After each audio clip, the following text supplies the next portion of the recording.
Hi, naimbag nga daw tayo manen kabayan. Maayong bundag, ay lasusilan po ito para sa Nanay's Legacy.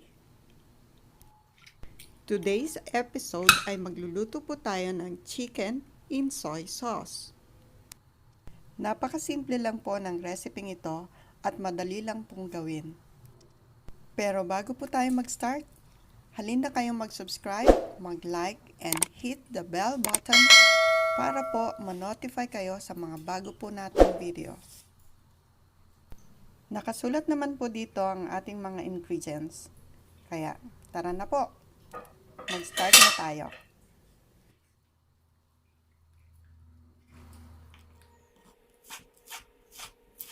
Simulan po natin ang ating pagluluto sa pag-prepare ng ating mga ingredients.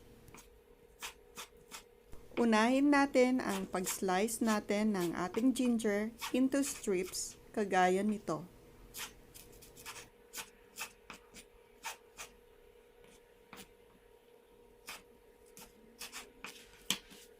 Isunod naman po natin mag-slice ng ating onion leaves na gaya ng haba ng ating ginger.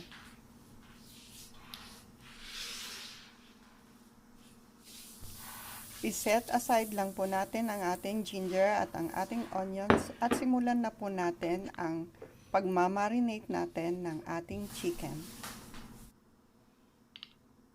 First, in a bowl, let's measure 2 tablespoons of soy sauce.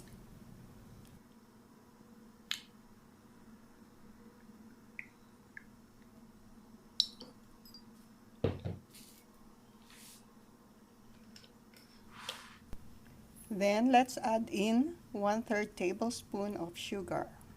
Sa pag-add po ng sugar, depende na po ito sa tamis na gusto ninyo. And 1 tablespoon of cooking oil. Mix them all together until the sugar is well dissolved.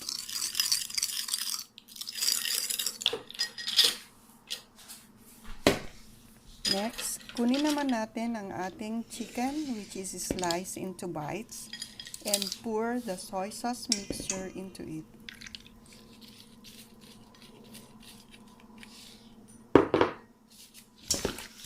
Then, i-massage lang po natin ang mixture natin sa chicken para ma-absorb po nitong mabuti ang ating mga seasoning.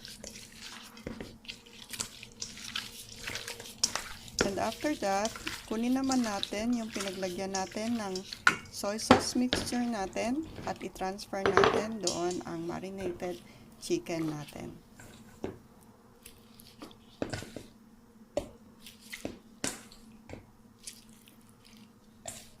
I-marinate lang natin ng 30 minutes sa fridge ang ating chicken.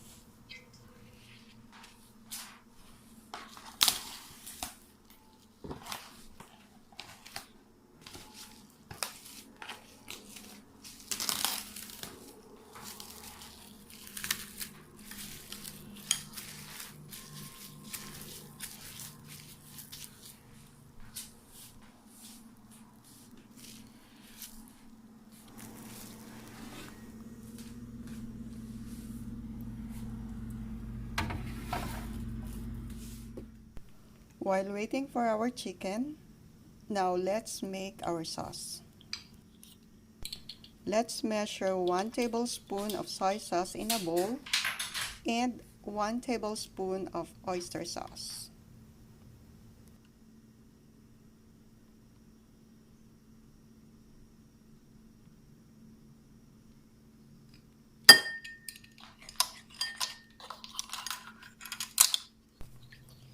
I-mix lang po natin siya. Then, let's add half tablespoon of cooking oil. Pwede rin po kayong maglagay ng cooking wine if you want. Pero sa akin po, hindi ako naglalagay ng cooking wine.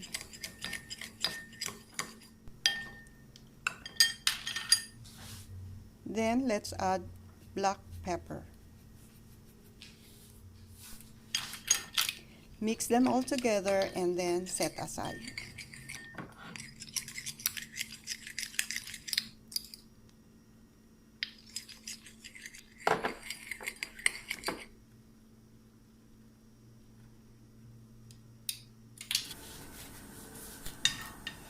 In a pan, put 2 tablespoons of cooking oil. Put in our ginger and stir fry until light brown in color.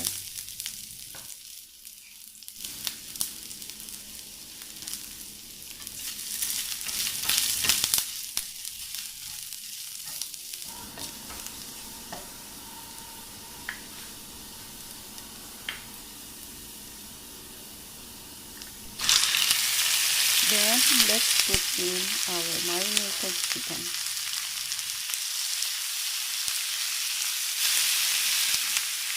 I-fry lang po natin ang isang side for 3 minutes or until mag-brown ang color nito.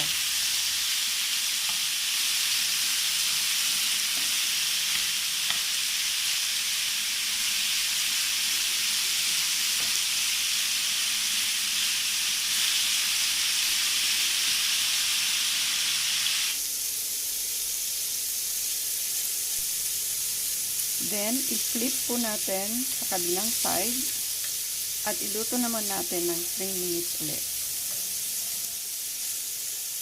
To attain softness and juiciness of the chicken, we don't need to overcook it. But it is a different story when the chicken is hard, then you need to add water and boil it until it softens. As in this episode, our chicken is still young and soft, so we don't need to add water.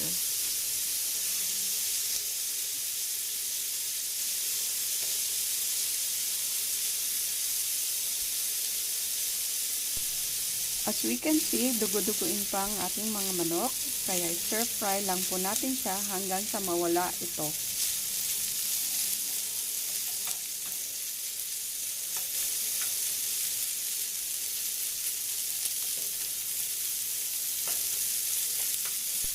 Kapag wala na tayong nakikitang dugo sa manok, ang ibig sabihin nito ay luto na ito.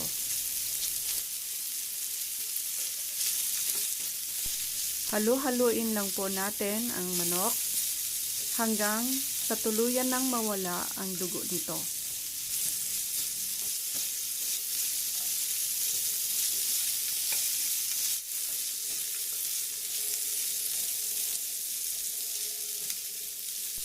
I-stir fry lang po natin ang ating manok hanggang sa maluto ito at lumambot.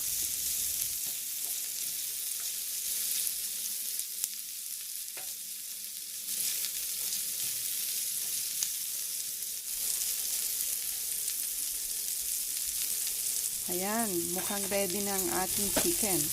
Pwede na po natin ilagay ang ating soy sauce mixture.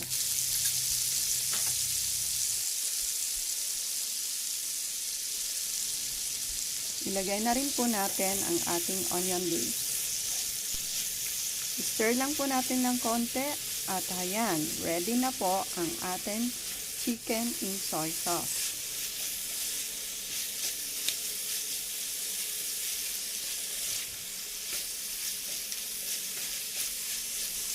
Ngayon ay pwede na natin ilipat sa serving dish ang ating chicken.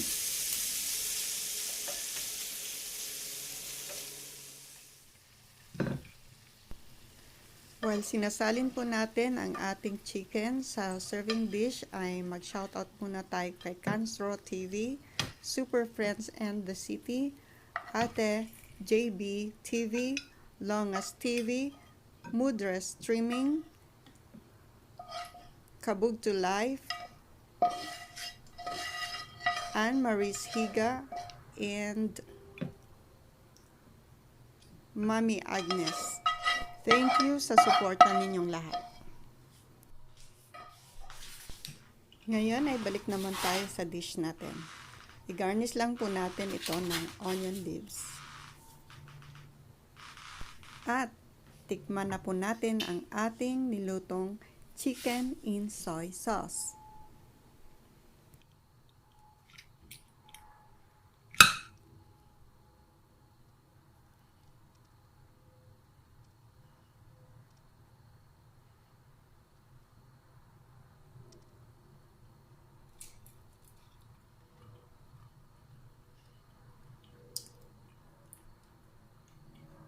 Sarap, ang init.